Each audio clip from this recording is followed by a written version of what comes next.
செந்தில் பாலாஜி ஒரு ரவுடி பையன் சொன்னாருன்னு நீங்க மறுத்தீங்க. அதான் உண்மை இருக்காரா? சொல்லல. சொல்லல. இப்ப நான் போட்டு காட்டவா? போடுங்க சார். சரி, அது இப்ப நம்ம அணிகள் போட்டு காட்டுவாங்க. அது ப்ளே பண்ணுங்க. போடுங்க சார். யார் வந்து மோசமான ஐயான்னு உங்களுக்கு தெரியாதா? அந்த செந்தில் பாலாஜி வந்து ஒரு ரவுடி பையன் உங்களுக்கு தெரியாதா? யார் சொன்னாங்க? இருங்க, இருங்கடா. யாரு ரவுடி, யார் அதிகாரப்படணும் தெரியுதா உங்களுக்கு? ஒரு நிமிஷம் அமைதியா இருங்க. யாருகிட்ட இருங்க. கரூர் வந்து மோசமான ஐயான்னு உங்களுக்கு தெரியாதா? அந்த செந்தில் பாலாஜி வந்து ஒரு ரவுடி பையன் உங்களுக்கு தெரியாதா?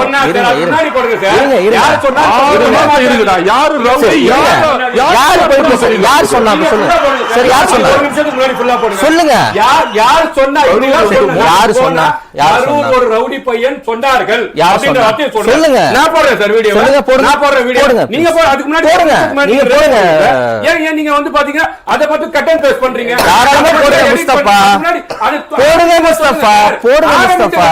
நீங்க போடுங்க முஸ்தபா. சொன்னது கரெக்ட் நிரூபிக்கணும். நீங்க மறுக்காதீங்க. போடுங்க ப்ளீஸ். மக்கள் பாத்துட்டு இருக்காங்க. போடுங்க. அதுல ஒருத்தர் நமக்கு அட்வைஸ் சொல்றாங்க. கரூர் வந்து மோசமான ஐயான்னு உங்களுக்கு தெரியாதா?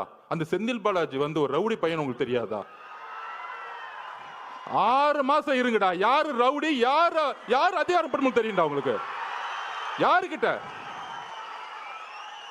30 நாள் அண்ணன் அமைதியா இருக்காருன்னு பாத்துட்டு இருக்கீங்களா?